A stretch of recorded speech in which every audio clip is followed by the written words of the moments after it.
A hoax email. So we've got a group known for perpetrating stunts. And here we have our vaunted and respected state-controlled media falling for it without even checking it out. The internet is just a sewer. It seems to me they get most of their news from that sewer these days. We're here with this special file sharing edition of The Yes Men Fix the World. Yeah, and this is a special edition because we have another film to show you first, one that you won't see anywhere else because we're being sued by the United States Chamber of Commerce. And as part of their lawsuit, they have demanded that every copy of this video that you're about to see be impounded and destroyed. So, please do pass it around. September 2009.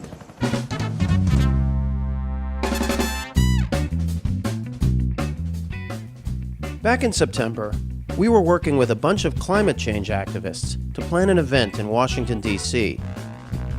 We wanted to make a political point about an organization that's pulling off some of the world's biggest hoaxes. No, not this organization. The one across the street. The one that looks like a U.S. government office, but really is working against the government. In reality, the U.S. Chamber of Commerce is a large corporation that is reported to lie to the public on behalf of even bigger corporations. They spend nearly $500,000 a day trying to convince the U.S. government to do really stupid shit, like killing environmental regulations and undermining workers' rights. But since they spend so much money on their hoaxes, many people believe them. And as it says, American free enterprise dream big, but their dreams are our nightmares because their plans are to prevent us from passing climate change legislation, which means we're screwed. Since the Chamber was hoaxing us all and threatening our survival, we decided to fight fire with fire. We would reveal one of their biggest lies by masquerading as them. We would hold a press conference as the Chamber at the National Press Club. But first, we sent out a parody press release from them. It was sort of like their normal ones, except ours was sane. How would the world react to the Chamber suddenly reversing its position on climate change? But a reversal on climate change from the U.S. Chamber of Commerce. It will reverse its position on the climate change bill and wants a carbon tax, if you will. All right, so the U.S. Chamber is denying it now. All right, so maybe not. Apparently it was a hoax. Either there is a group or some people or a person. Is there any involvement of the White House whatsoever? I couldn't even begin to go there, Larry, on that one. Today, the country's largest business lobby, the Chamber of Commerce, got punked. It began early this morning when a press release went out, purportedly from the United States Chamber of Commerce. Amazingly, the release said that the Chamber would now support this legislation that it's spent months fighting against. Reporters were surprised and probably confused at this odd turn of events, but that was nothing compared to what actually happened at the press conference when it was held later on this morning. Watch this tape. Clean coal is a technology that has not only not been proven, it basically doesn't exist. Okay, this is, I'm Eric Wolfschlegel. I'm with the U.S. Chamber of Commerce. This is not an official U.S. Chamber of Commerce event. So I don't know what pretenses you're here. I know some of you in the press world, but this is a fraudulent press activity and a stunt. Who are you really, sir? And do you have a business card? Are you with the U.S. Chamber? I do. We can discuss afterwards. Okay. Can I see your business card? Can I see yours? Are you here representing the U.S. Chamber of Commerce? Yes, I am. Okay, well, I work there, and you do not look familiar to me at all. Could I see your business Is this a card? stunt? Could I see your business Is this card? a stunt? Are you interrupting the president? Yes, I am. And this guy does not represent the U.S. Chamber of Commerce. Can we finish the Okay? already? No. This is not an official Chamber of Commerce. This is not... what is your position at the Chamber of Commerce? I just spoke my position. We've got working. What is your title and your official title at the U.S. Chamber I'm of the Commerce? assistant to Mr. Donahue. Okay. This guy is a fraud. He's lying. This is, a stunt that I've never seen before. So if you'd like to actually talk to the legitimate Chamber of Commerce, I've got my business cards outside. This gentleman, I will assure you, does not have any business cards, and he's not legitimate. Show me your business card. No, show me yours. No, show me yours. They both look like imposters. What? It's You got a business card? It's so weird, though. But you don't look familiar. The U.S. Chamber of Commerce says it was victimized. Victims of a hoax by environmental activists. They said public relations hoaxes undermine the genuine effort to find solutions on the challenge of climate change. A hoax actually led to the chamber admitting that there is a challenge for climate change. It seems like a good first step. So next up, hoaxes about poverty, violence, Education. hunger. The big education hoax. We've got a big education hoax in this country. The hoax is a good first step. Yeah. So that's the story, folks. Not entirely. Then they decided to use this opportunity to raise funds. They put out Google ads. You'd click on that, and it would take you to a page from the U.S. Chamber of Commerce asking you to give them $250 to help defend themselves against us. It gets even funnier.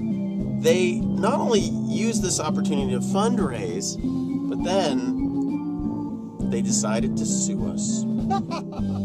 And by the way, we're being defended by some of the best lawyers in the world. We're being defended by the Electronic Frontier Foundation. Go to EFF.org to check them out. Wait. There's another punchline. Not only did Fox pick up our release, not only did Volschlegel come and interrupt our press conference, not only did the Chamber of Commerce try to raise funds off this event, and not only did they sue us, not only did they sue us, but they actually changed their policy 2 weeks later. Just today, the Chamber of Commerce changed positions, not courtesy of the yes men with that stunt in Washington a few weeks ago.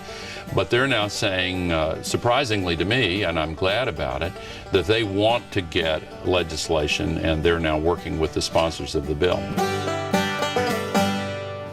Gore saying it didn't happen because of the yes men is kind of the highest compliment we've ever been paid, I think. So if you're interested in people maintaining their freedom of speech, EFF.org is a very good organization to support. And also, if you're interested in basically more mayhem of this sort, please do go and see theyesmen.org/lab. That is theyesmen.org/lab, where you can find out about the Yes Lab. The Yes Lab is a thing we've launched to try to make this happen a lot more. Pass this film around to other people because the U.S. Chamber of Commerce wants people not to see it. Yeah, that's reason enough as far as we're concerned. The Chamber of Commerce needs the support of every American who gives a damn about free markets, private property, and fears creeping fascism. This country cannot afford for the insurance industry to cave. This country cannot afford for the Chamber of Commerce to cave. The Chamber of Commerce has been screwed.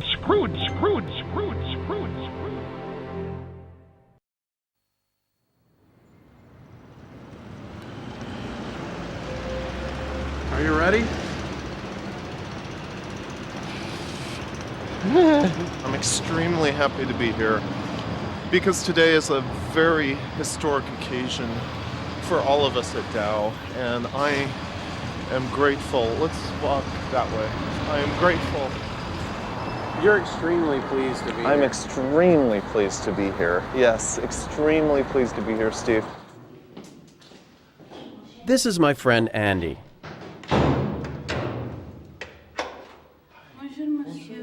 And my name is Mike. Today, I'm holding the camera. And is it okay if Ari comes in, of course? It's a good thing to announce. Exactly. Andy is about to go on live television in front of 300 million people. They're going to think that he represents one of the largest companies in the world. which he doesn't. And that's why he looks so nervous. Should I typically just look right into the camera? Okay. And he's about to tell a really big lie, which, unfortunately, is going to wipe $2 billion off one company's stock price. But before I tell you this story, 1 minute. I guess I should tell you how we got ourselves into this situation.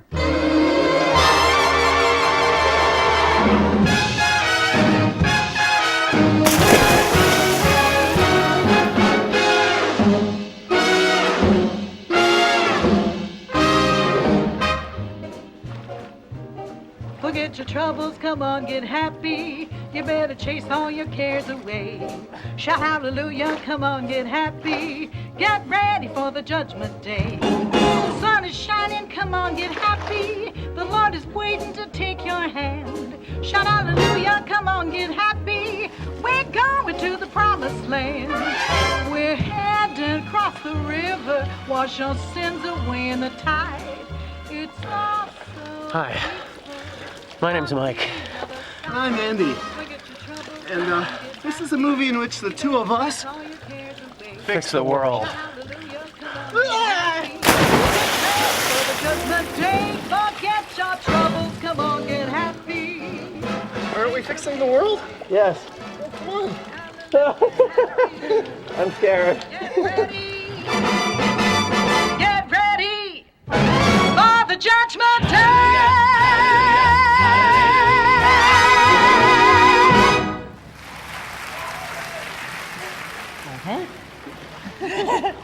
Now what?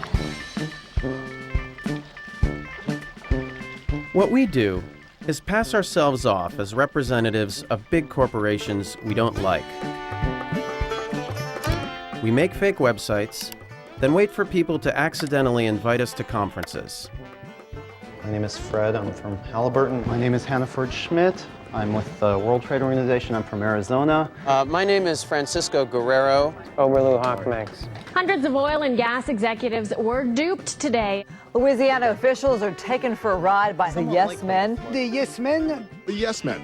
Anti-globalization activists that travel the world pulling pranks at corporate events. A bunch of lefty protesters. World-renowned troublemakers.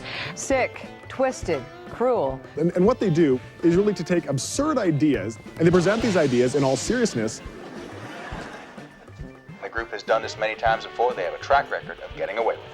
So, how did this happen? Equity International says the imposters showed up. At home in our underground headquarters, it was time to start planning our next mission. Tens of thousands of Iraqis have died. Worries are growing among top government and business leaders about the surge of food riots. Markets continue to shake. Unemployment is up. The oil companies reported the highest profits in the history of the world. But with so many things going wrong, who should we go after next? We got our answer when a text message arrived.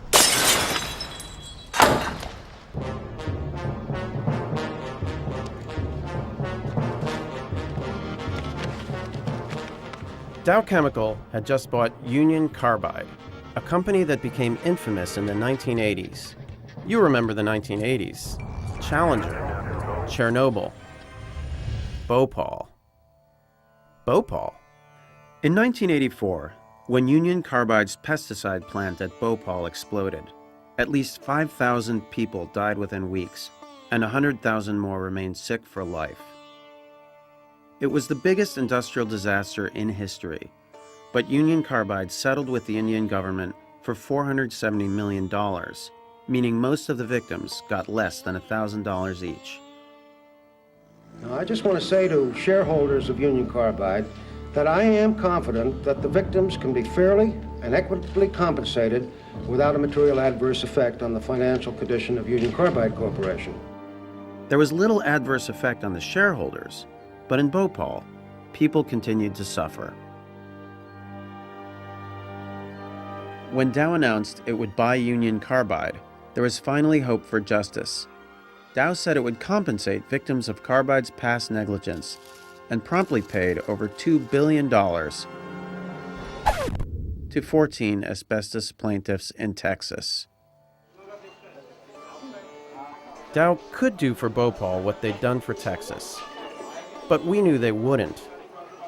So we decided to do it for them. We set up a fake Dow chemical website, dowethics.com, and we waited, and waited, and waited. Then one day, we got our chance. You have mail. We'd just been invited to a conference on international finance. Some of the biggest banks in the world would be there. These were the kind of banks who help companies like Union Carbide and Dow do what they do. A company might say, we're going to build a shoddy plant in an underdeveloped country with a corrupt legal system. The plant might explode and people might die, but we'll make a lot of money. And the bank comes back and says, great, sounds like a plan. What could we possibly do to show bankers what was wrong with this logic?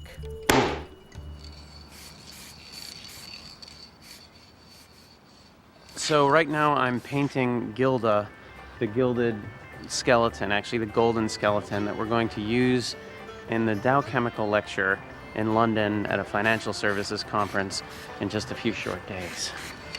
The only good skeleton is a gold skeleton.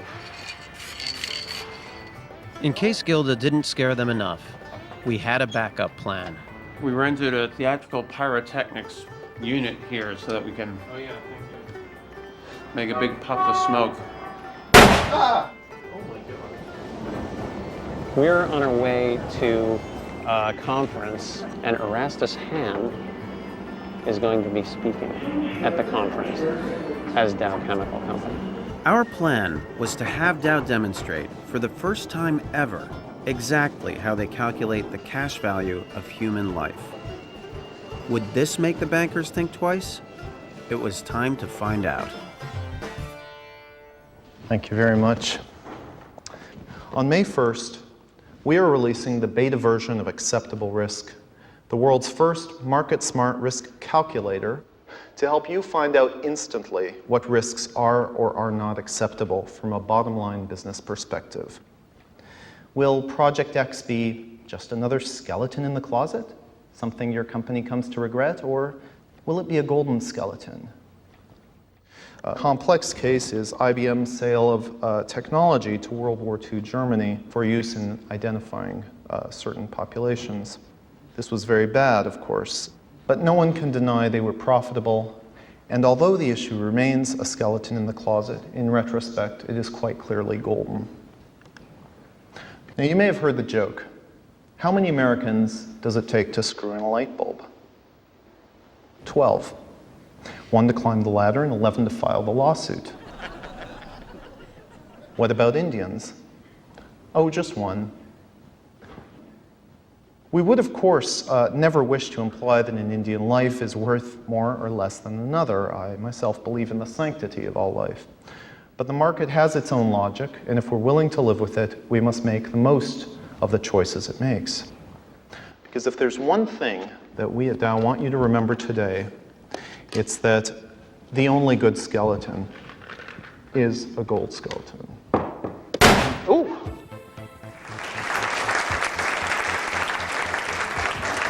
Surprise. This is Gilda. She's the mascot for the Dow Acceptable Risk program.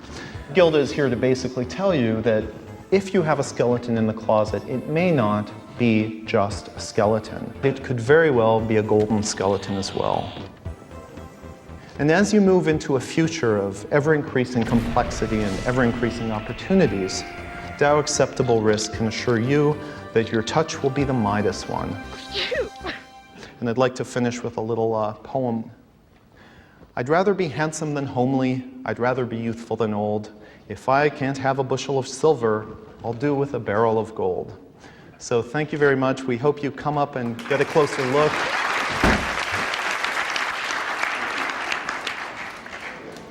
Thank you. Oh, thank you for having us. Thank you. Thanks. Thank you very much. Here's a keychain. Thank you very much. Absolutely.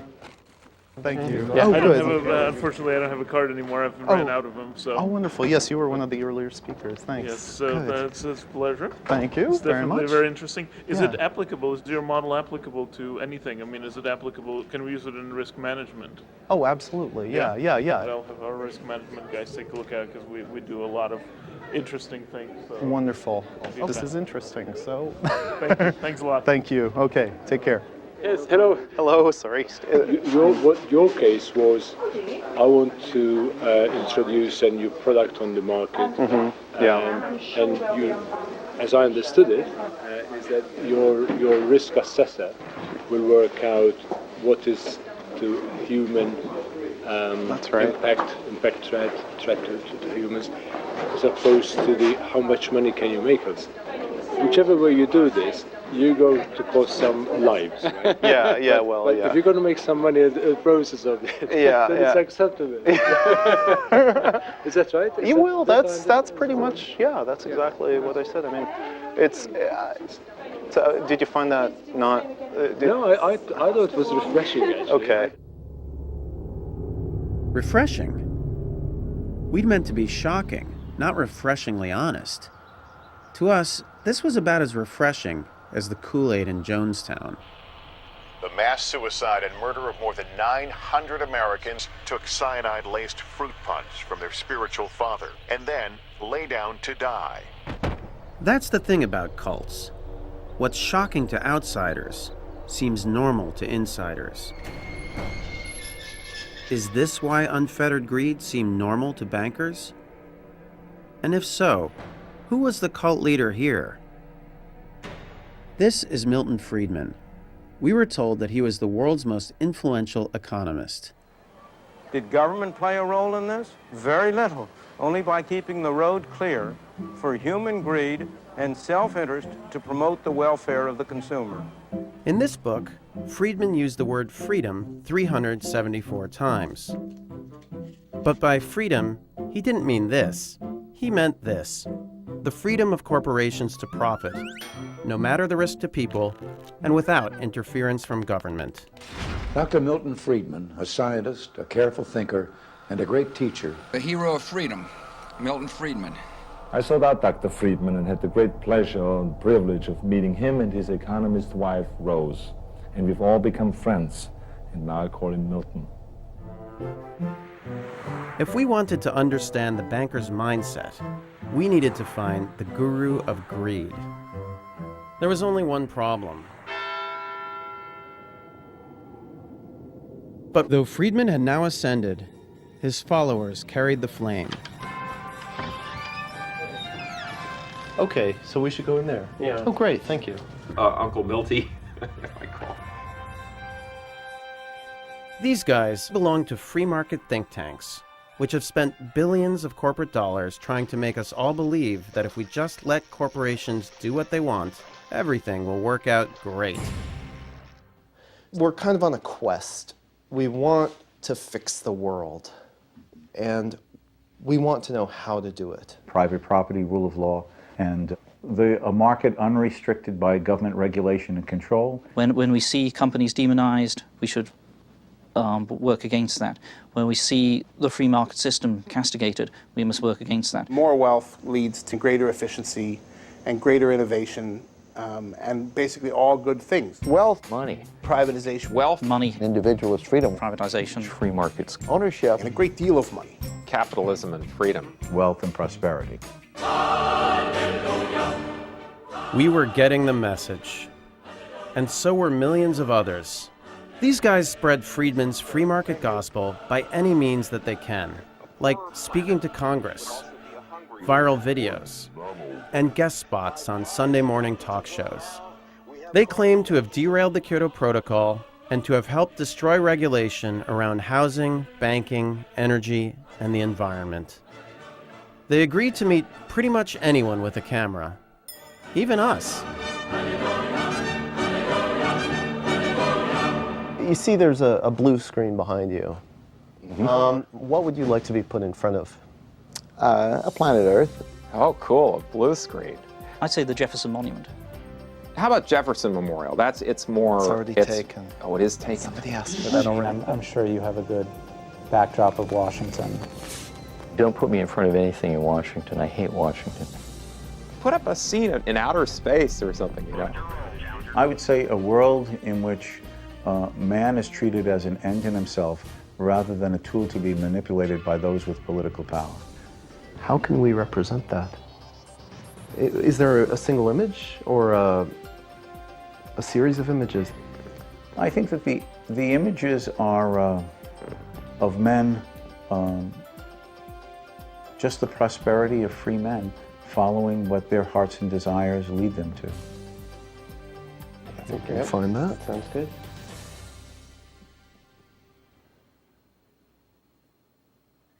Now that we had our new friends at ease, it was time to ask them the really tough questions. What would you say to people who harp on the Bhopal catastrophe or other tragedies?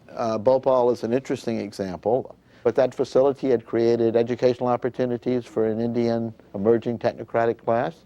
It had created value added and tax base for the community, and something like 3,000 people died.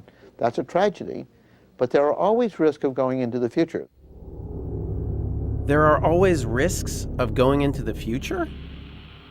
For thousands of people in Bhopal, there was no future. At least the Jonestown suicide cult killed only themselves. The free marketeers seemed willing to put everyone else at risk.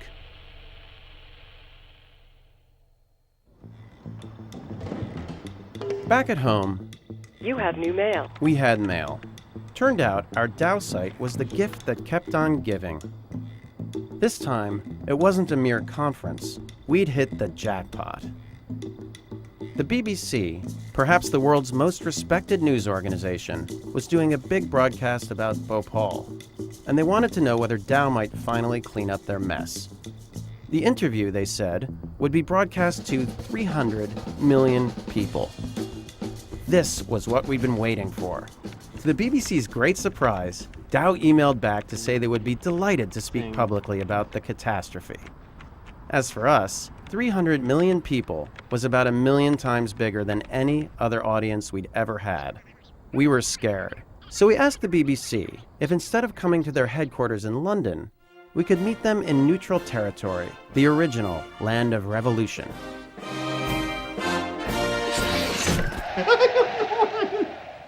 Are you a little nervous?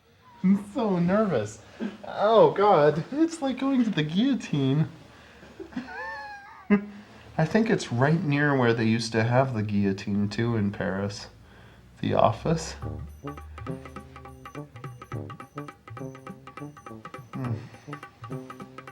Yeah, I think it's the biggest thing we've ever done. This.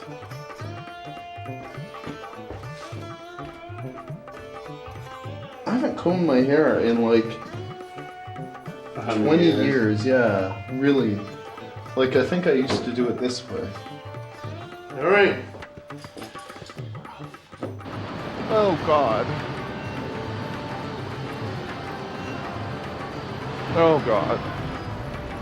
When we acquired Union Carbide 3 years ago, we knew what we were getting, and today we are prepared to do the obvious. Let's see. Don't film too much when we get there, I think. Bonjour. And you're watching BBC World, our main headlines.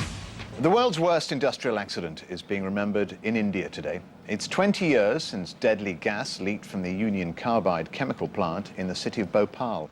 At least 18,000 deaths are attributed to the leak, and many local people say the contamination has never been properly cleared up. Yeah. Should I typically just look right into the camera? Okay. The factory still exists here, and that's been a real problem for the people living here locally. I mean, the site, I've been to it, and it's full of toxic waste. People who are living in these houses, they've all got a story to tell about that day 20 years ago. Many of them lost members of their family, and they say that they're continuing to suffer because of the tragedy. And they're saying somebody needs to answer for this. Legally, what they're saying is that they want to pursue the company to try and clean up the site, but whether the company will accept liability seems doubtful. Well, joining us live from Paris now is Jude Finisterra. He's a spokesman for Dow Chemicals, which took over Union Carbide. Good morning to you. A day of commemoration in Bhopal. Do you now accept responsibility for what happened? Steve, yes. Today is a great day for all of us at Dow, and I think for millions of people around the world as well. It's 20 years since the disaster, and today I'm very, very happy to announce that for the first time Dow is accepting full responsibility for the Bhopal catastrophe. We have a $12 billion plan to finally, at long last, fully compensate the victims, including the 120,000 who may need medical care for their entire lives, and to fully and swiftly remediate the Bhopal plant site. Now, when we acquired Union Carbide 3 years ago, we knew what we were getting, and it's worth $12 billion. $12 billion. We have resolved to liquidate Union Carbide, this nightmare for the world and this headache for Dow, and use the $12 billion to adequately compensate the victims. Jude, that's good news that you have finally accepted responsibility. Some people would say too late. It's 3 years, Yes. almost 4 years on. When we acquired Union Carbide, we did settle their liabilities in the United States immediately. And we are now, 3 years later, prepared to do the same in India. We should have done it 3 years ago. We are doing it now. And I would also like to say that this is no small matter, Steve. This is the first time in history that a publicly owned company of anything near the size of Dow has performed an action which is significantly against its bottom line simply because it's the right thing to do. And our shareholders may take a bit of a hit, Steve, but I think that if they're anything like me, they will be ecstatic to be part of such a historic occasion of doing right by those that we've wronged. Just to reiterate what Jude Finisterra, the spokesman for Dow Chemicals, has just said, he says Dow Chemicals now fully accept responsibility for the events in Bhopal. Great. That's it? Well done. Great. Now they wanted Now you do radio. I can tell you one thing. We're not going out of business. We will continue to make profit. We will simply make slightly less profit than normal. But we are doing the right thing. We're comparing here, though, the value of money to the value of human life, and there is no comparison. It's a good thing to announce. For once, Exactly. I mean, how often does Dow get to, you know? It wouldn't be, I wouldn't want to be a Dow spokesperson otherwise. Good.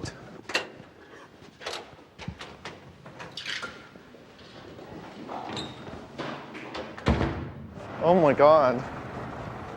Oh my God. I'm going to have a serious nervous breakdown now.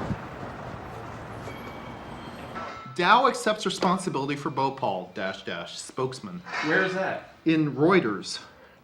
Congratulations, your appearance. Everyone here at BBC cheered. It's over an hour and it's still headline news. Hello, this is Jude. Who has said that? Perhaps they're not in communication with the Dow leadership. Hello? Yes, this is Jude Finisterra. Sure. Right. Sure. Right. Let me just, yes, could I ask you to hold for a moment? Okay, thank you. They know. So now, I guess, I just basically come clean, right? Well, I wouldn't say it's a hoax. It's an honest representation of what Dow should be doing. This morning, a false statement was carried by BBC World regarding responsibility for the Bhopal tragedy. The individual who made this statement identified himself as a Dow spokesperson named Jude Finisterra. Dow confirms that there was no basis whatsoever for this report. Well, earlier today, we carried an interview with someone purporting to be from Dow Chemical, a company which subsequently bought the plant from Union Carbide. This interview was inaccurate and part of an elaborate deception. Take a look at this, Dow. Like, look at this. This is the top of Google News. Dow said on Friday there was no basis whatsoever in a BBC World Report saying it had accepted responsibility for India's Bhopal disaster. That's a funny sentence. The hoax was an elaborate one involving a fake website. Dow Chemicals was quick to issue a series of statements denying all knowledge of Jude Finisterra. Also tonight, backtracking because of this man. We're going back to the BBC television studio right now that we were at this morning because they want to talk to us. Thought, well, okay, what do they want to know? Well, let's go see. So your real name is Andy, right? Yeah. When did I? I don't know. Sorry. When did it occur to you to pull this off? It didn't occur to us at all. We got contacted by you guys. You also have the Dow share price. Yeah, I did hear that. Has it 2.5% gone back up? Or? Well, the prank, which briefly knocked 3% off Dow shares, comes 20 years to the day after the chemical leak from the Union Carbide plant in Bhopal. Today's unlikely corporate humiliation of a US chemical giant was all about reminding the world that Bhopal remains an unhealed sore. Well, earlier I spoke to Andy Bickelbaum and I asked him what he did when he got an email from the BBC asking him for an interview. Essentially, Dow has been promulgating a hoax by which they've convinced people that they can't do anything about Bhopal, that they cannot accept responsibility. And we wanted to prove that that was not accurate. I mean, it is nevertheless a pretty cruel trick to play on the people of Bhopal. Well, did you think about the people of Bhopal when you decided to peddle this stunt? Yes, we did. And well, that surely is the tragedy of today. You spring upon them the actual hoax that they actually suddenly believe that they have got a payout from Dow, and then, you know, an hour or two later they find it's untrue. Let's put this in contrast. I mean, we may have given two people 2 hours of false hope. Dow has given them 20 years of suffering. I mean, this is what we're faced expecting with. the next knock at the door to be Dow's lawyer? No idea what Dow will do. Dow's lawyers didn't call, and millions of people learned for the first time that 20 years on, Bhopal was never cleaned up. But the media also reported that many of the victims in Bhopal cried tears of joy upon hearing the news, and were then bitterly disappointed. Had we actually upset the people we'd meant to help? There was only one way to find out. Here we are, we're in India. Hey! And this is Bhopal. Bhopal is a big city. There's over 1 million people here. Unfortunately, we heard from a lot of news reports that the victims here at Bhopal were extremely upset because we had raised false hopes about them actually getting some compensation after 21 years. What do you think they'll do? Well, I don't know. I mean, what's the local custom here? I mean...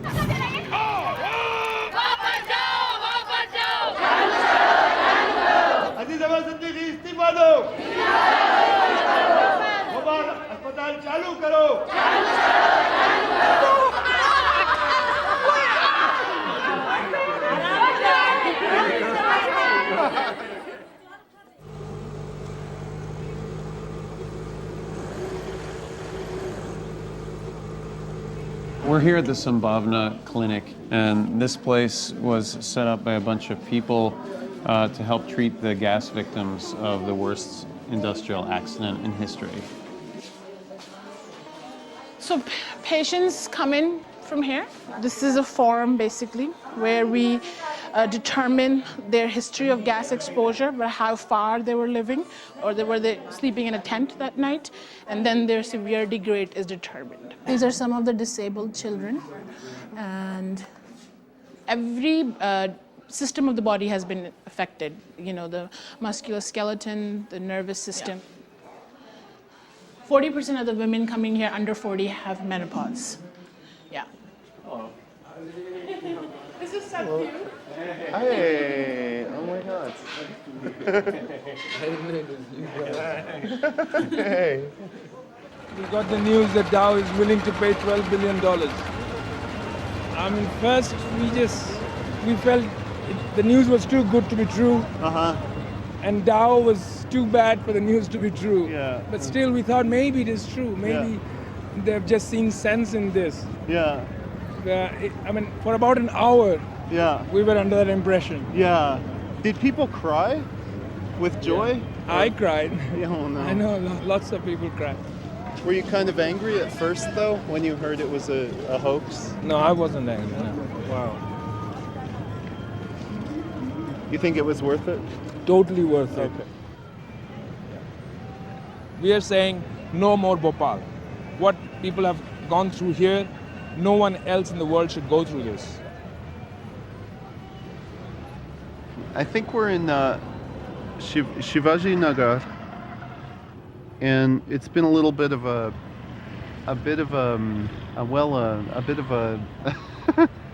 maze getting here. A little, what do you call that? We got lost. That's what it's called. We're trying to meet up with a journalist to interview, and we got lost. Here he is. Rajkumar Keswani broke the disaster story. In fact, he broke it years before it actually happened. So you had already predicted how many times that the disaster would happen before it happened? In newspapers 4 times, once to the chief minister, dozens of times to the local legislators, and once to the Supreme Court. I'm the most unfortunate person in this world who has got the recognition for his failure. Had I succeeded, it wouldn't have happened. When you heard it was a hoax, the thing that we did, were you like, what did you think of it at first? I thought that was a wonderful thing to do. We were put into a situation which we never thought of that would actually happen. So it is just like being in the heaven. Because I'm sure I'm not going to be in the heaven. So if I'm expecting hell, and suddenly someone puts me for a while in the heaven, so I said, okay, thanks.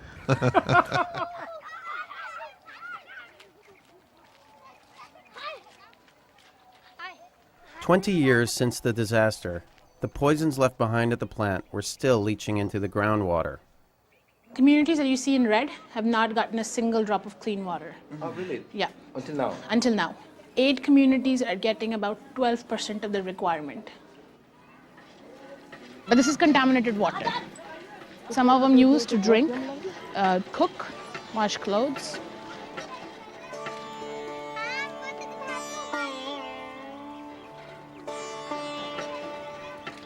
Dow could clean up their mess, but they didn't. Instead, they spent tens of millions of dollars on an ad campaign to clean up their image. For each of us, there's a moment of discovery. And just then, in the flash of a synapse, we learn that life is elemental. And in the dazzling brilliance of this knowledge, we may overlook the element not listed on the chart. Its importance so obvious, its presence is simply understood. The missing element is the human element. And when we add it to the equation, the chemistry changes. The human element is the element of change. The human element. Nothing is more fundamental. Nothing more elemental.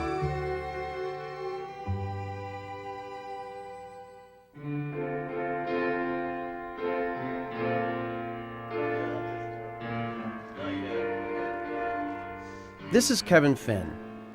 He trades bonds. This is what I do, sit here and just look at this screen for, 12 and 14 hours a day. It's very romantic, actually. More than anyone else we knew, we thought Kevin could explain why Dow wouldn't do anything to fix Bhopal. He told us what happened when Andy went on the BBC. I got a call from my clerk in the middle of the night. Dow Chemical made some announcement that the stockholders of Dow Chemical didn't like because Dow stock went down. The S&P 500 futures went down. You know, I had to go roll out of bed. My clerk's like freaking out because my position's going against me. My friend tells me he thinks it's, you know, some global conspiracy of traders to try to screw us. And, you know, it finds out it's two jokers. The effect of our big announcement on the BBC was that Dow's stock lost over $2 billion in 23 minutes. This tells me all the news that's happening in the world. So on December 3rd, if I was sitting here watching this, it would say, you know, Dow Chemical decides to settle with the Bhopal people. And then people that own Dow Chemical be like, sold! Everybody we talked to about that was really happy that Dow was doing the right thing. Like, Sure, okay. I mean, I'm not saying that they shouldn't be. I'm just saying that, sure, it seems like a good thing, unless I guess you're a Dow Chemical stockholder and you're expecting the $20 billion to go towards a dividend to come back to you or to come to buy some new chemical plant, and it's going to these people that, at least at this point, aren't able to get any money. I mean, I would see, you could see how they could be upset about that, right? We were confused. As kids, we learned that it was bad to do something bad.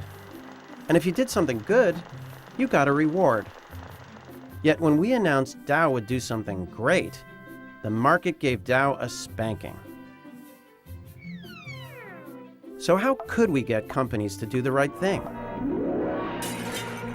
We needed to change the rules of the market. But that meant regulation, and regulation meant government. The only problem was, government was drinking Friedman's free market Kool-Aid. Free markets are working miracle after miracle of economic growth.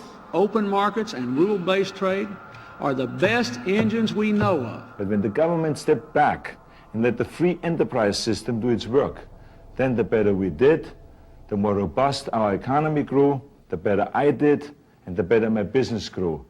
For the last 30 years, the leaders of most powerful countries did whatever the free marketeers recommended.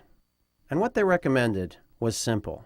The solution is not to have government to intervene or regulate in some way. In fact, most problems will solve themselves if ignored, and let free people working in free markets address them.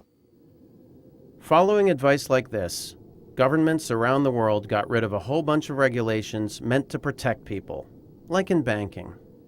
I'm confident that the degree of harm or spillover effect, whatever subprime mortgages go bad, that the market will devise ways to minimize and diffuse the negative effects. Their faith in the market was unshakable, but we all know what happened next. Now with the world's largest insurance company, AIG, on the brink of collapse, it could mean devastation way beyond Wall Street. What other disasters weren't coming? Global warming is silly. It's not a serious issue. Warmer is healthier, and warmer is more pleasant, and that's why states like Arizona keep gaining population rapidly. There are benefits to global warming. Cold-related deaths will actually decrease considerably. Just like with the subprime mortgages, our free market friends were doing all they could to stop government from intervening. Except here, the stakes were higher. I think it's quite possible that if it weren't for groups like ours, that the United States might very well be in the Kyoto Protocol by now. And if you've seen the ads that we ran about a year ago, which we produced in-house on this global warming, where our essential contention is carbon dioxide, they call it pollution, we call it life. There's something in these pictures you can't see. It's what we breathe out and plants breathe in. Carbon dioxide. They call it pollution. We call it life. We got lots of hate mail. 2 senators this past fall sent a letter to ExxonMobil calling on it to stop funding CEI. So Exxon was secretly paying think tanks to tell us we shouldn't regulate Exxon. Public outrage forced Exxon to stop. In fact, ExxonMobil didn't fund us at all this past year. That was great, but Exxon had other ways to influence policy. Like this guy, Lee Raymond. He's a trustee of one of the key free market think tanks.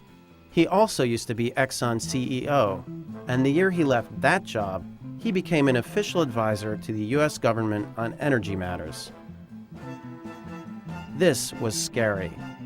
If we let the free market cult keep running the world, there wouldn't be a world left to fix. We had to do something. So when we heard about a huge oil conference up in Canada, we decided to go. Posing as a big PR agency, we offered them Lee Raymond, Exxon's ex-CEO, as keynote speaker. They jumped at the chance. But what they didn't know is that on the day of the talk, Raymond would be suddenly unavailable, and an assistant would step in to replace him. Okay. Yep. This keynote speech will attract substantial media coverage and will be one of the major highlights of Go Expo. What would we do to shake this audience up? It would have to be more shocking than anything we'd done before.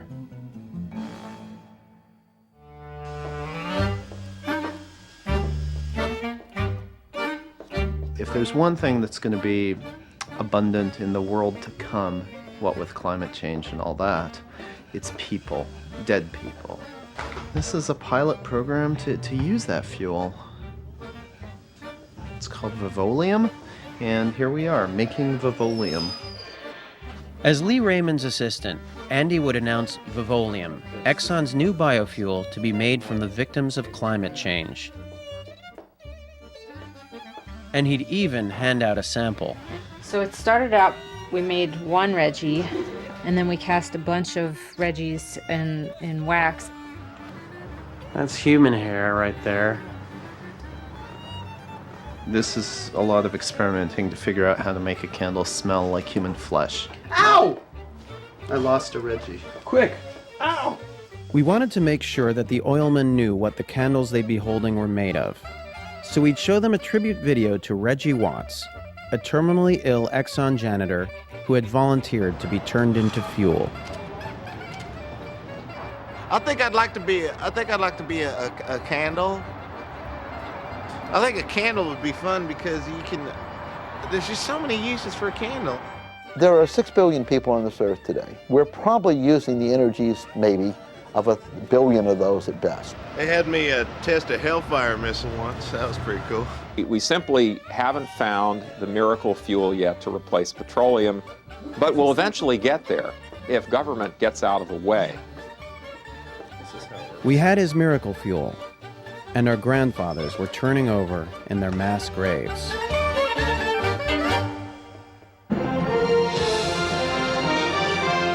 CTV News with Barb Higgins and Daryl Chance.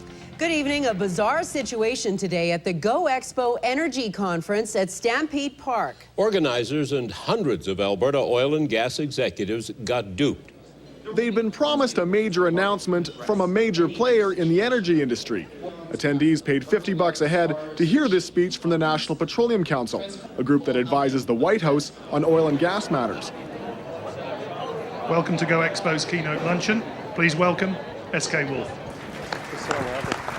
First, I need to say how wonderful it is to see on all the faces here today the childlike exuberance of a great industry in full flower.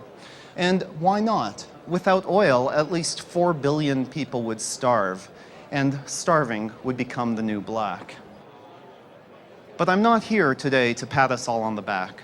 I'm here to speak of Plan Bs.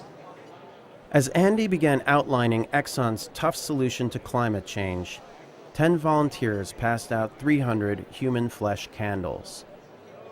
This vigil would be like no other. Who first had the idea to use the oil of a recently living animal to light his or her house? Even today, Shetland Islanders cut the heads off their puffins and put wicks in the stumps to make candles. We at Exxon firmly believe that a free market will, if left to its own devices, always find solutions to the dilemmas that humanity faces. We're calling our new technology Vivolium. As Andy began to describe Exxon's new biofuel, the candles were lit. A strange odor rose into the air. What you see here is an artist's rendition of an advanced large-scale plant. The vivolium feedstock is renewable and unprecious and responds to the need of a shrinking market with greater supply. The dance of capital appears in full flower. Finally, it was time to introduce Reggie Watts, the dying Exxon janitor who had volunteered to be turned into fuel. And now we begin the tribute video to Reggie Watts.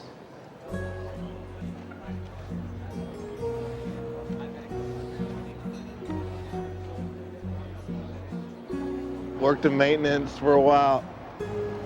Moved up to maintenance 2, started doing cleanup, toxic spill cleanup. After I heard from the doctor that I was going to die, I felt like I had something to live for. Can you switch this off? Could we describe? Please switch it off. I think I'd like to be a candle.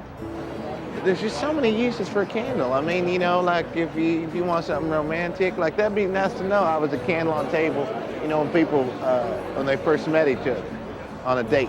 I think that would be great. I'd love that. That'd be a hoot. This is a funerary observance. I mean, this guy died. Switch this off before This man died. It's people. Really is.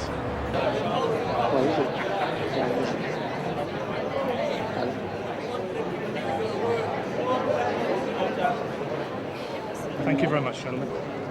Thank you very much. I'm very sorry, but we've been cut off. Apparently, we're not allowed to have a funerary observance for a man who's died to make a product possible. And I'm being, are you allowed to do that to me? What?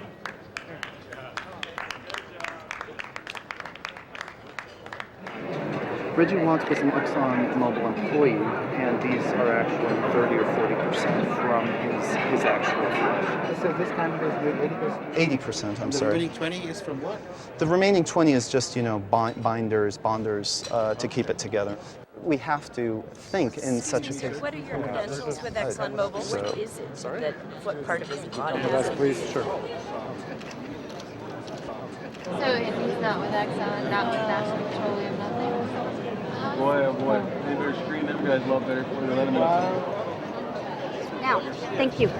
Hey. Shut it down. Don't touch my camera. Shut it down. Now. Had we actually made the oil people think about what they were doing? It was hard to tell, and there wasn't much time left to figure it out.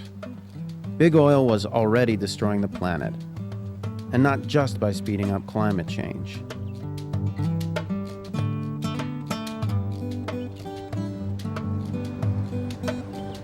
This house right here, it used to be on this side. No way. Yeah, it was over here. We moved over there. You know, I could only take it like 2 or 3 days a week coming down here to work. And this year for hunting season, I mean, I didn't kill nothing. I just wasn't in the mood to kill. You know, after seeing everything else that was dead, just wasn't in the mood. I mean, you know, not that I'm a big killer, but I like killing stuff. Yeah. It's really just amazing when you go downriver. Some of the ponds that we used to fish in are now almost like a bay. For decades, the government had ignored scientists' warnings and let industry carve up the wetlands that protected New Orleans from storms.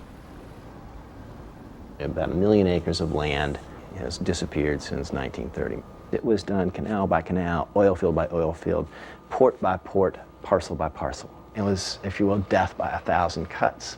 The governing mindset culturally and legally was, if there's an impact, we'll deal with it later. And in some ways, it's, you know, this is a preview of what the rest of this country and the rest of the world have in store for them.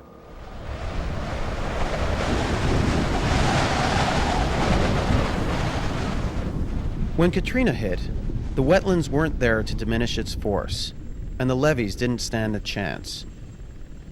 So the real culprit for the destruction of New Orleans wasn't just a big hurricane, but greed, dressed up as progress. What produced this tremendous improvement in technology? It was self-interest, or if you prefer, greed. The greed of producers who wanted to produce something that they could make $1 on.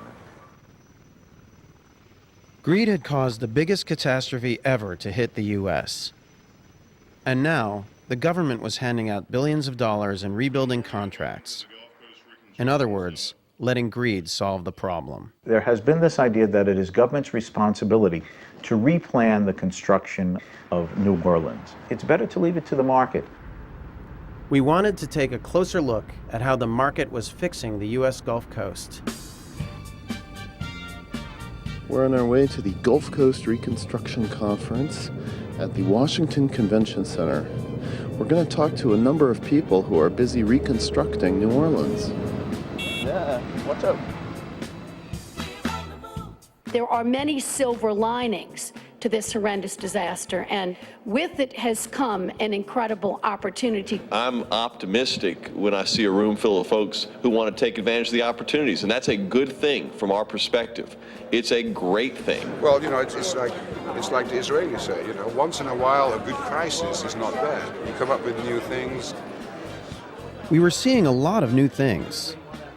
But wasn't this supposed to be about Gulf Coast reconstruction? We're especially interested in Gulf Coast reconstruction, and does this have anything to do with that? This is for bomb detonation and ammunition storage.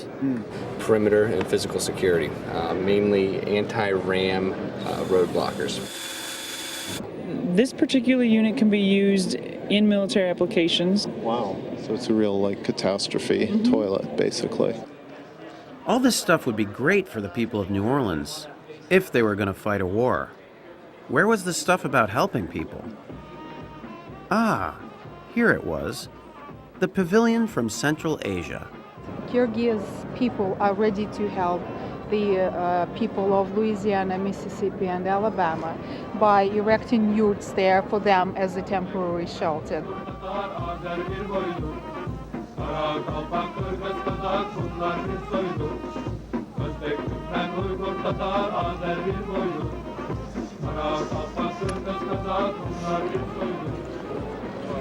And here's the yurt. Oh my God. This is it. You can cover it up, you can build a fire, you can open it up, and if there's a flood, you can just take it up in less than an hour. They're interested in sending one free of charge to Louisiana as a test, if you're interested. So, yep.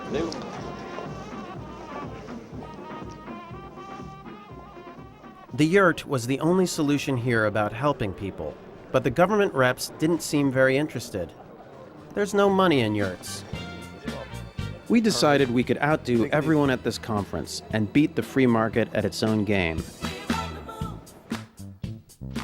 We would invent the ultimate disaster technology, a device so sophisticated it could protect anyone from pretty much anything. But it would cost so much that only the richest businessmen could afford it. So they kind of just flatten out. Yeah. The only question was, what company would make such a thing? You've got to think Halliburton. For they are the ones who do the research to make the mud, to build the tool, to run in the well, to make the test, to log the zone, to set the packer, cement the pipe and fire the gun, to perforate, to pump the gel that carries the sand that props the frac, completes the well to produce the crude that runs the world for all the people all over the earth who live in the house that oil built.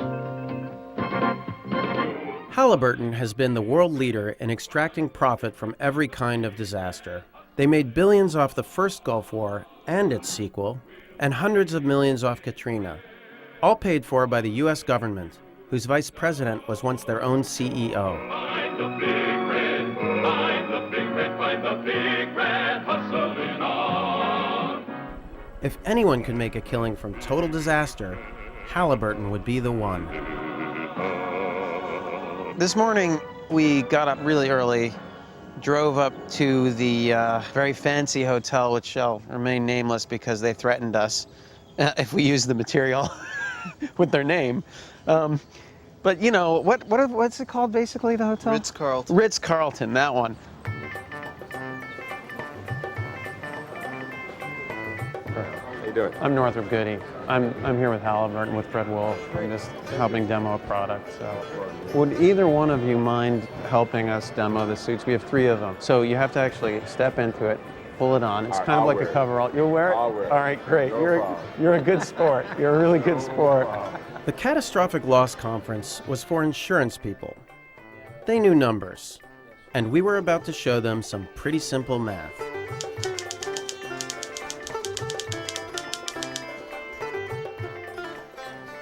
With Gilda, we tried scary. With Reggie, we tried gross. Now, we would go for ridiculous. We really appreciate being invited to speak on this panel. A lot of you work with the insurance industry, of course. Insurance has become extremely worried about some grave new dangers to people that we're seeing in the world around us today. And I'm, of course, talking about climate change and the disasters that it brings.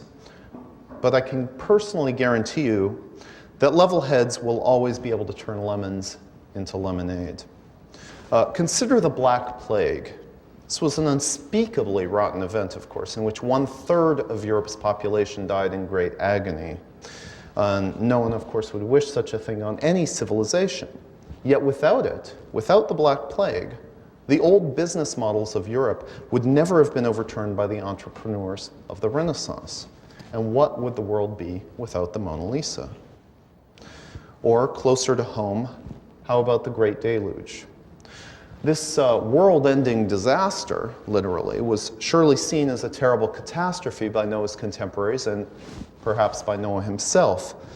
Yet Noah was ready to seize the day, and at the end of that day, not only was there a whole new world, but Noah found himself with a monopoly of the animals. For those of us in positions of responsibility, however, who might have to take charge in a crisis, even more innovative solutions are necessary. I'd like now to introduce my colleague here, Dr. Northrop Goody, who's the head of our Emergency Products Development Unit at Halliburton. And Dr. Goody will be showing some mock-ups of some items that his unit has developed. We want something that's going to be able to save a human being no matter what Mother Nature throws at him. And so this is the answer. This is the Halliburton Survivaball. It's 3 easy steps for deployment: suiting up, inflating, and of course, launching. Launching out of a building, and we have an artist's rendition of what it might be like in Houston when we launch our Survivaballs. In the event of extreme catastrophe, there might be a scarcity of resources.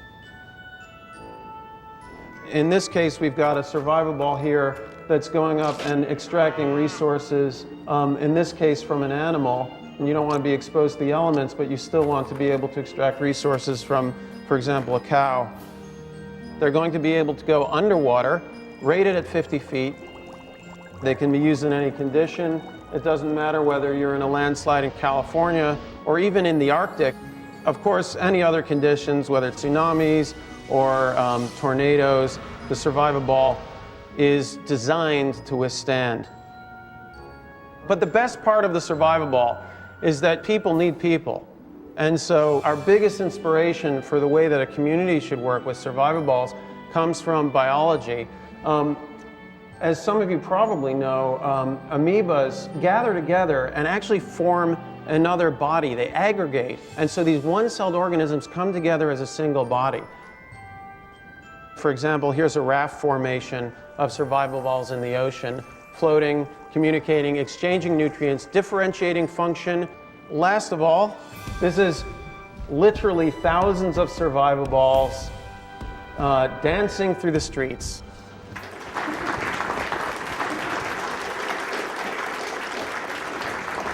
And we'll be happy to take any questions. So if there are any more technical ones for Northrop here or general ones.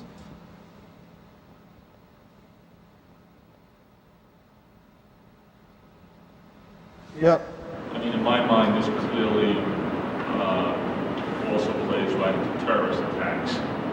What kind of defense mechanisms do you envision against biological, chemical, radiological attack? If you could demonstrate the turtle position, please, that would be great. Basically, if you duck down... I assume they'll have some kind of bubble mask or something. Yeah, visor, heads-up display, the whole thing. Very cool. So. To me, it was just the way it fit was probably if you're ever going to make them so people want to wear them for a long time, you have more cushioning or something. Yeah. But I can imagine they'd be pretty darn expensive to if you're going to really market them. Well, yeah. Although I guess the people who will need them, most of the price should be no object, right? And if you're getting them for, say, the that's right. cabinet, to pick a, Hi. Northrop. Gary, how are you? It's very interesting. One of the things that we're trying to do is modeling of terrorism around the world. So, and this is clearly, something that plays right into that kind of an event. Well, it does. That's it. It's supposed much more so than, Katrina. Yeah. Yeah. Well, I mean, We'd done all we could to show these people what sucked about letting greed run our future. Oh dear. But instead of freaking out, they just took our business cards. Well, wonderful, and if you want to take one of mine here. Our effort had been a failure. It's not very well articulated, really. And come to think of it, all of our efforts had been failures.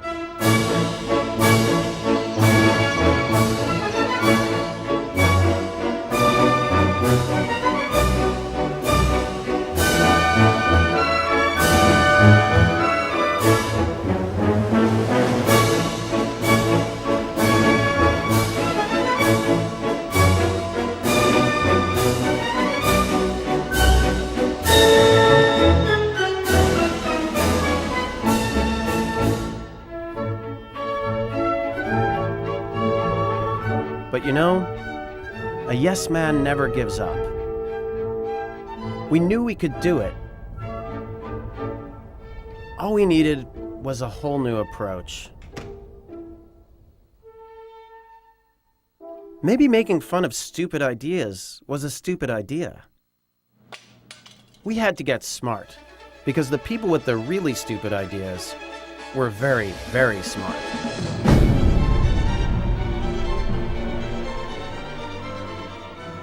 For Friedman and his followers, disaster was not just a chance to get rich, but an opportunity to push through all kinds of unpopular policies, like privatizing public schools, shutting down public hospitals, and kicking people out of their homes.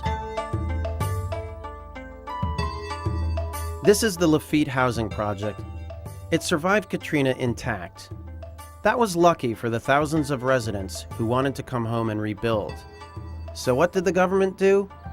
They decided to tear it down. The disaster for us started after the storm. When people found out that you were going to be marooned in a strange foreign city, wanting to come home, and the government was going to take your home away. This was hours before the storm. When storms happen everywhere else, people get a chance to go back home. This home to us. Why they gonna take away our pride and joy? They don't know what people going through. The whole city that sort of washed away. Now you got to rebuild the whole thing. So part of what this was is if you ever had an idea that you couldn't get through before the storm, well, the storm meant that everything was, tossed salad. So if this idea had been roundly rejected by the city and by voters and whatever, but now's your chance to sneak on in. When residents tried to come home after Katrina, they found themselves locked out by HUD, the U.S. government's Department of Housing and Urban Development. The federal government came up with a program to dismantle public housing and privatize it, and that's what we're doing. And so you've got to develop a nice community so that the poor have an opportunity to live in an environment where people work, that they're part of the American dream, and you'll get a number of folks that are not used to the type of lifestyle that we all live, where trash is thrown on the ground or cursing off of the balcony. And the idea really is to provide role models, essentially, for poor folks, right? Absolutely. On the BBC, we tried to show that companies could behave differently, and we learned that they couldn't until government made rules to control them.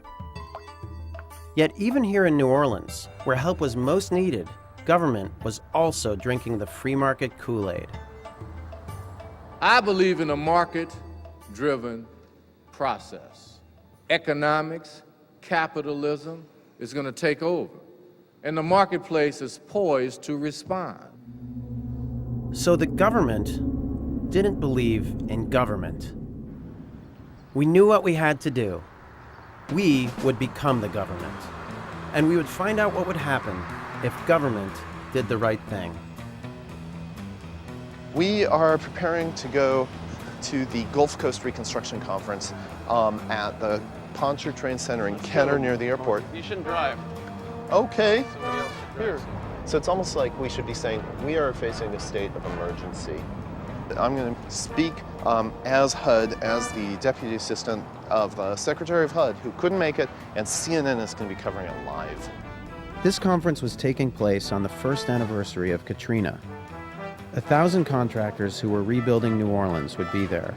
What's that? Nagin's coming, Mayor Nagin. Oh my God. Mayor Ray Nagin coming just a bit more than we expected would happen. When we'd hatched our scheme, we told this guy, the conference organizer, that we represented Alphonso Jackson, the head of HUD.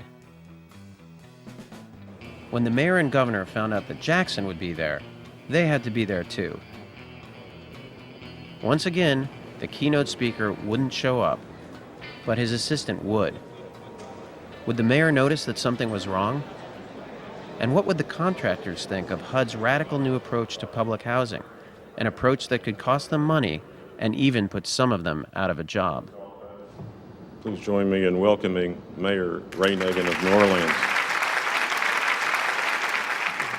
And please also join me in welcoming Renee Oswin, the Assistant Deputy Secretary of the U.S. Department of Housing and Urban Development.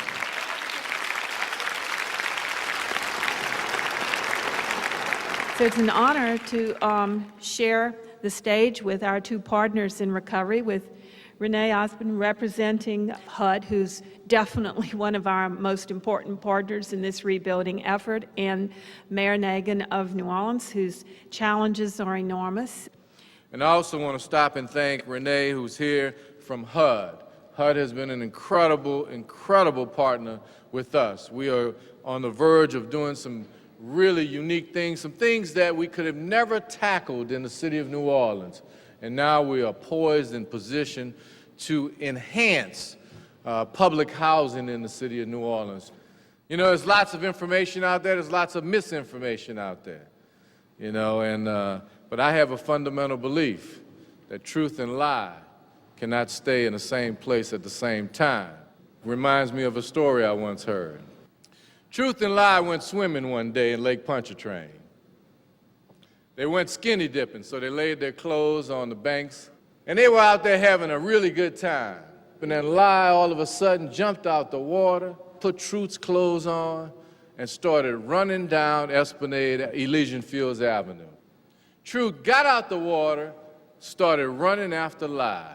So ladies and gentlemen, what you had was a well-dressed lie being chased by naked truth. It's quite a tough act to follow, nothing like that to make you feel a bit naked, eh? Dear friends, it is with the greatest joy that I announce to you today a brand new Department of Housing and Urban Development. Everything is going to change about the way we work, and the change is going to start right here today in New Orleans. Until last week, our MO here at HUD was to tear down public housing whenever we could. Like many folks in Washington, we thought that the projects caused crime and unemployment. We were wrong. When we tore down St. Thomas and replaced it with mixed-income flats, only one of 27 former residents ever made it back, and the rest have faced many problems, in some cases even homelessness. It just didn't work. We won't make that error again. This afternoon, we will begin to reopen all public housing projects in New Orleans and allow these Americans to be part of their city once again. But opening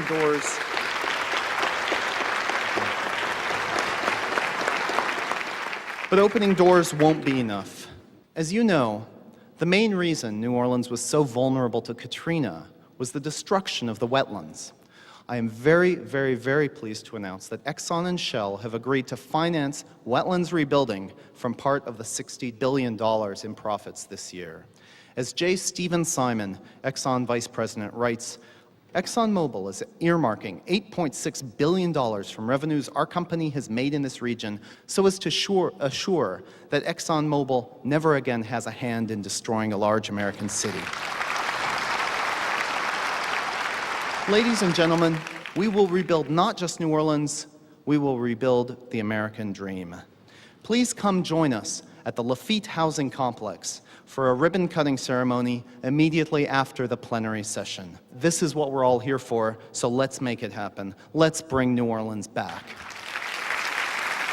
I thought it was very uplifting. This has been a big problem. A lot of people want to come home, and they have been unable to do so. So I thought it was a very positive message. Well, very encouraging, and what's really encouraging in particular is not only getting people back home and helping them rebuild, but the recognition that we have to deal with Mother Nature, and that Exxon is going to make some significant contribution to restore wetlands. It's very encouraging. This was encouraging. When the contractors heard that the government was going to do the right thing, even though it might cost them some business, they cheered. Friedman was wrong. Greed alone didn't rule the world. Hi, what's CBS Radio, WWL? Mind if I talk to you over here? Absolutely. Do you have a card? Okay, thank you. And this time, we'd gotten away with it. Or so we thought. The city and the state both say they've not heard anything about this. This announcement comes as a surprise to the governor's office and the mayor's office. Why would HUD do this without consulting the city and the state? Well, we haven't done this without consulting with them. You have no cards. You say you're new to the agency? I have a card, but it's back at the office. I'll get it to you. Where is your PR team? I'm right here. Hi. There. Hi, you're with HUD? Yes, I am. Do you have a card?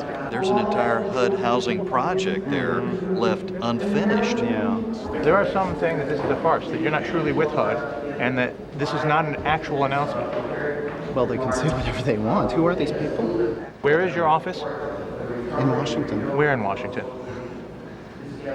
He just joined the agency from France. He's from France? Yeah, he's been a special attaché to the Department of the Interior in France. Why are you so skeptical? I just heard the speech, and I have a newscast very shortly. I need to confirm if it was a real speech from HUD or not. The governor and the mayor knew nothing of it. They were shocked. We desperately need to know if this is real or not. He's standing right here, the man who's just apparently committed this hoax on your department. Okay, I'm on the phone with HUD right now, and they say you're a liar. Okay, well, they can say whatever they want. I'm sorry? They can say whatever they'd like. They can say whatever they'd like, but you work for them, don't you, as a deputy secretary? That's right. Now that you've been discovered, do you want to explain to me why you did it? I mean, if you're trying to make a point, why don't you come over here and tell me why you did this? All right? All right, man. I'll call you in a few minutes. But it is a hoax, a massive hoax perpetrated today. You just pulled off a heck of a hoax. Thank you. I mean, I would say that, you know, HUD is pulling off a hoax by pretending that tearing down affordable housing is what's going to solve it. I mean, that's what they've been doing until now. This is a time when all of these people are clamoring to get back in. They want to get back into their housing, and they deserve to be there. It's crazy. And worth lying to absolutely. all these people. Absolutely. To try to make your point. Actually telling the truth. This is actually truth-telling where normally there would only be lies. Thank you. How difficult would it be to remediate what you see here today and make it inhabitable, say, next week?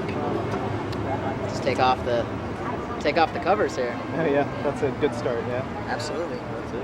Finally, we will be reopening public housing for the residents, for the workforce that's going to move back in and again rebuild New Orleans. Sick, twisted, cruel. Those are all words used to describe the prank on Louisiana officials and about 1,000 contractors in New Orleans today.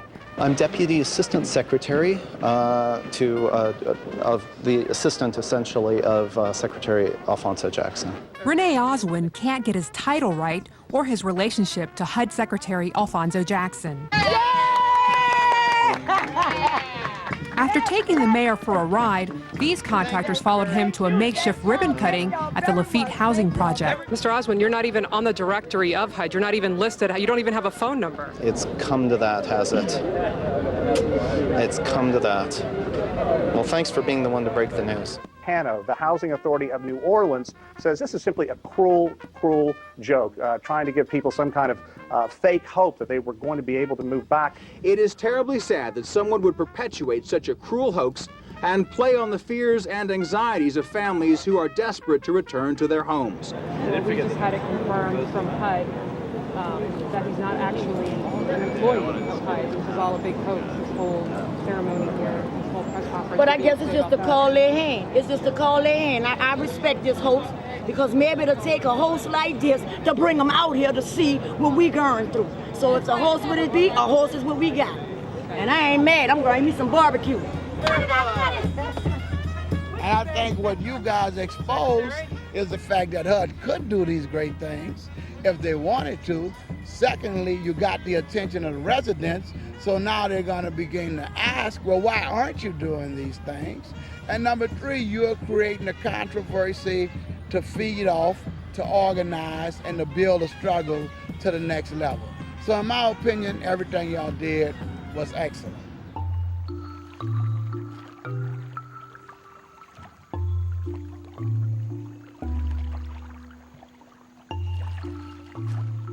It had all been worthwhile. We were on top of the world. But then, reality began to sink in.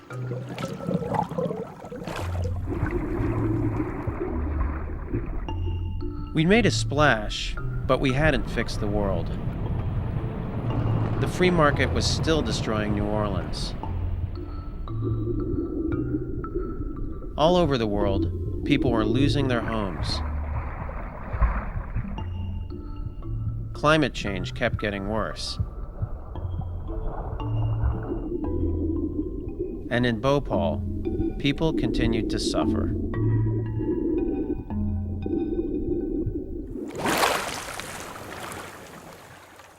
We really did need to fix the world. But it was going to take more than two guys with cheap suits and fake websites. It would take millions of us.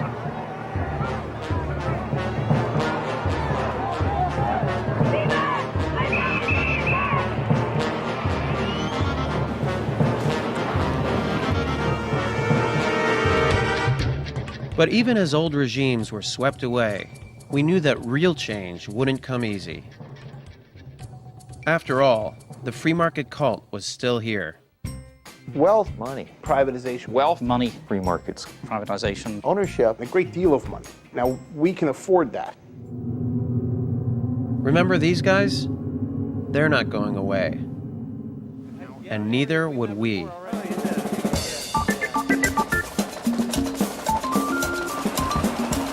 We needed a really ambitious plan, because all we ever read in the newspapers was how we needed to put everything back on track, back to how it was before it fell apart. But how it was the problem. We needed to show what real change could look like. So together with a whole lot of friends, we would blanket Manhattan with 100,000 copies of our very own newspaper. We'd call it the New York Times. Except our New York Times would be a little bit different. Ours would be set 6 months in the future. It would show what could happen if we set our imagination free.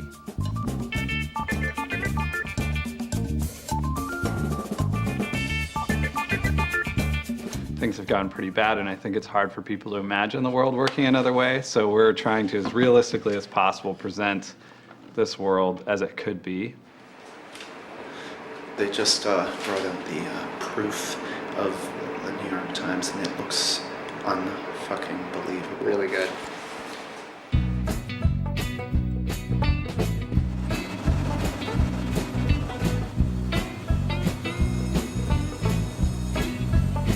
The obvious question, how the heck did you do it? Andy, you want to start? How long were you working on this thing, and how many of you? Well, there were a lot of us. It wasn't just the Yes Men, it was a large group of people. We were just one of many groups. It was an idea that sparked a lot of people's imaginations. They wanted to see this happen. And that's sort of the message of the paper as well, is that, great, we elected Obama, and that's fantastic, but now the real work begins. The idea was to put out something that was optimistic, that says, we can do all these things. Why not? We created the system that we have now, so why not create a good one instead? Wow, very good. Here, let me tie you up. This is the big day. 7 a.m. rush hour. This is the time to get the papers out there. Three times. Special issue. Special issue. New York Times.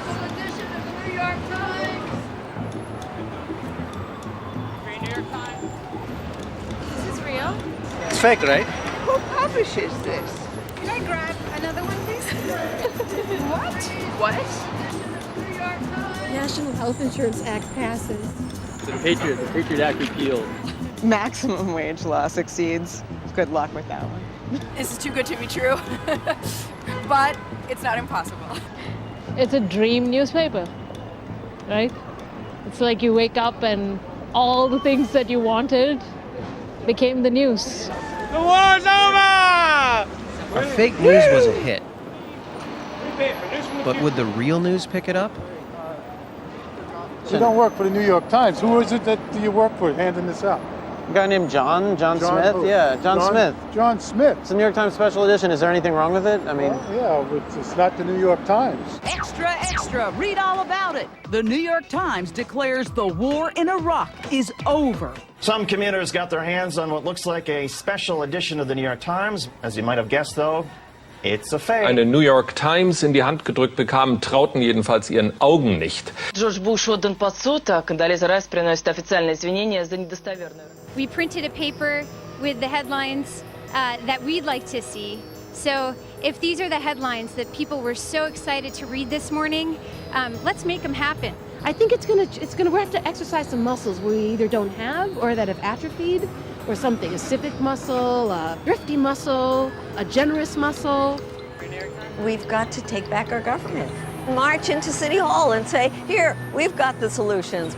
We can think of the different ways that we can contribute to a movement that says business as usual is unacceptable because people are being hurt and we're not going to play the role, the subservient, routine role that we usually play. Let's go.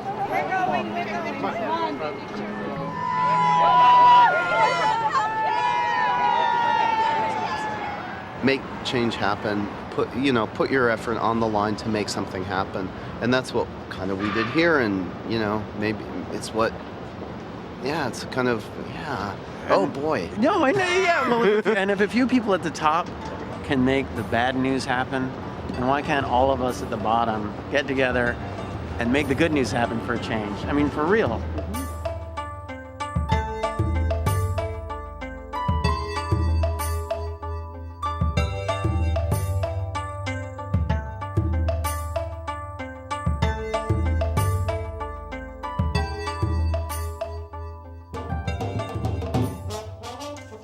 Hey, thanks for watching. If you want to get your very own copy of that fake New York Times, all the news you could see, go to theyesmen.org/store. And if you want to see a lot more of this stuff happen, visit theyesmen.org/lab. Sign up to participate.